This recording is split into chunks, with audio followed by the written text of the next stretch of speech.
Hello, hello, welcome in another lesson, and in this lesson we will play with numbers. We will create the whole background using number stickers, and we will add composition on top of it. Of course, the number is the number of birthday years that my daughter was celebrating, which was whole 3 years. But of course, your page will have different numbers depending on what occasion you would like to scrapbook. And I'm starting with white cardstock, and I'm marking where my pictures will be, so I will not waste number stickers on the areas where they will be covered. And I went through my sticker sheets, mostly stickers, and as you can see, I gathered on this sticker protective layer paper. I have them all gathered and I'm ready to build background. I also have some sets of alpha stickers on the side, and I will be using stickers from them too. And as you can see, they are all colorful, different sizes, different fonts, different materials. I'm just creating a very colorful mix. If you don't have as many numbers as you can create ones by die cutting them using your number dice. Most of the alphabet dice has numbers in them, or if not, there are sets with numbers only. So you can pick as many fonts as you have. You can pick your favorite paper scraps, either the cardstock or pattern papers, and then just cut them out, gather them in one space, and use them exactly the same as I am using my stickers. And with the stickers, you already know that they do not have a well stick underneath.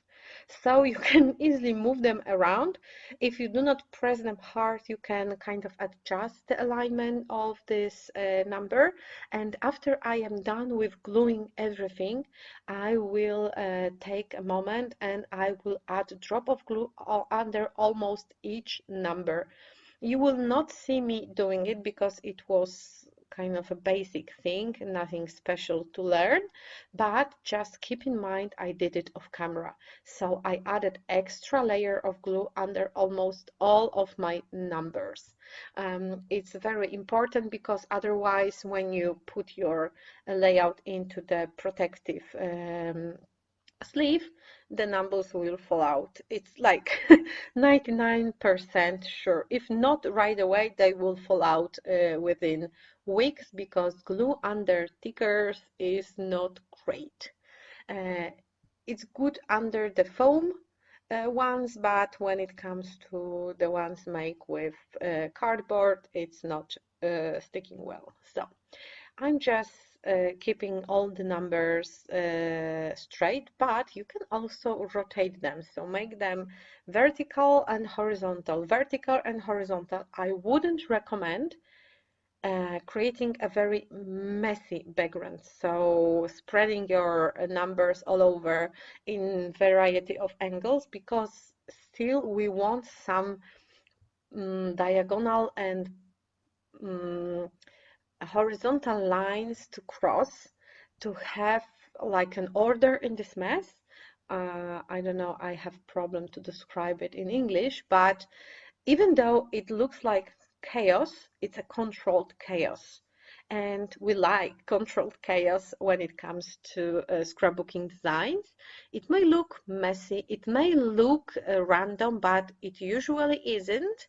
And your eye feels it when it wanders around the page. So I'm almost out of numbers that I picked, and I need to go through my stickers again. So this is me refilling my sheet of stickers to add even more numbers. Of course, you can fill your page to the very edges and just trim the extra sticking out parts, and you will have like a full background. Or you can fill a circle or maybe a heart if you want to keep it in a smaller in a smaller size, or you don't have as many numbers, you can fill only one side of the paper and use the second one for the composition. So there are many ways, but numbers are essential for this composition. If you don't have dies, if you don't have stickers like me, you can stamp your numbers, and you can create exactly the same background with stamps. Just pick your favorite stamps, pick your favorite colors, and stamp all over the background. And I made a layout with stamped numbers using number stamps, and it turned out really great. So it's tried and true. My number background is done, and now it's time to add pictures and embellish the page. And of course, we will not add too many things around because we don't want to cover our background filled with number stickers. I'm backing my pictures with pieces of paper. It's from 𝐏𝐫𝐸 collection from Pebbles, but I don't think I will use anything else from this collection, just those patterns. And of course, you can use random scraps. It doesn't have to be this collection. It was just on my desk because I was wondering if I should use it for some other page. So I just quickly grabbed it, checked if there are patterns that may work, and there were. So that's why they ended up on this page. And I also gathered some random birthday themed elements that I have in my stash. I have some Pebbles ephemera packs, and I only have those when it comes to the collection. So I don't have papers, I don't have many embellishments from this line. I just bought like random stickers or random ephemera pack, and this is what it is with this element. This is from very old Pebbles collection, and I from this collection only have ephemera pack and I think 6x12 stickers. But I like buying those random things and trying to squeeze them into other projects, and this is the collection I will be using. Well, collection, it's said too much because I only have ephemera pack and those stickers, and it's also Pebbles, but I don't recall the name. And ephemera pack is very weird. The paper is kind of a shiny, I don't know why, and the outlines around the elements are very thick. So what I did, I picked some that I thought I will be using for this page, and I trimmed the white area. That's why they seem a little bit different than the ones you can see in the plate. Because I just trimmed the white outline. You cannot see it in the video, you will not see it in the pictures, but they are a little bit altered. And the stickers are made with matte paper, so the texture doesn't match, I would say, to those ephemera pieces. Maybe it was some accident, they used the wrong paper or something, I don't know. Maybe it was supposed to look like this, but it's the only ephemera pack I have printed on this weird cardstock-like shiny paper. And I'm just wandering around with elements I like, not sure yet where to glue them down. I think I'm almost around the composition I want to achieve. I haven't glued down anything yet, so I'm starting to add elements permanently, like this rainbow. And I also like this cactus. And I will glue it down using foam squares, even though it's a sticker. Yeah. So for me, stickers are pointless because I usually either add a foam underneath them or my own glue.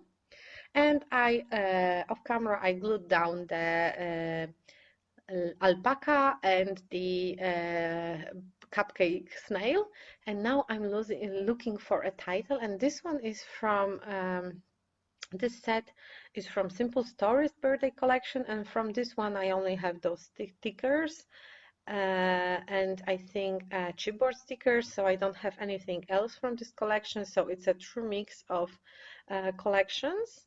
I just use whatever I like, and I make a lot of birthday pages and albums, so I'm always on a hunt for a good, versatile birthday products, especially the cute ones, because I have a lot of cute pictures of my girls when they were little, and of course the older they get the less cute collections I will have to use. And now I'm filling up the spaces between the numbers that look weird. Well, the spaces look weird, not the numbers, with tiny little stickers from this sheet. Those look like thrown confetti, and they have this golden shine on top of them. So I'm just filling those areas that feel a little bit empty, and you know, when you look at the layout, you feel like it's something missing there.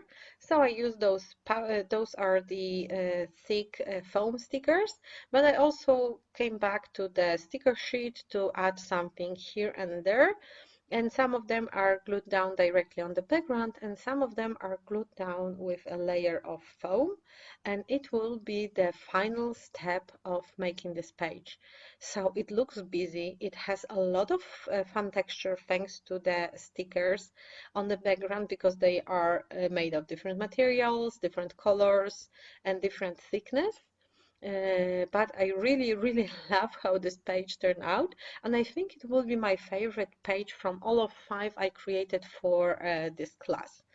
I just like cute and colorful things, even though all of the pages I created for this class are quite colorful. And I felt this area was very empty, but I didn't want to add something bulky. That's why I found those candles, and they fitted this spot perfectly. And that's it. The layout is finished.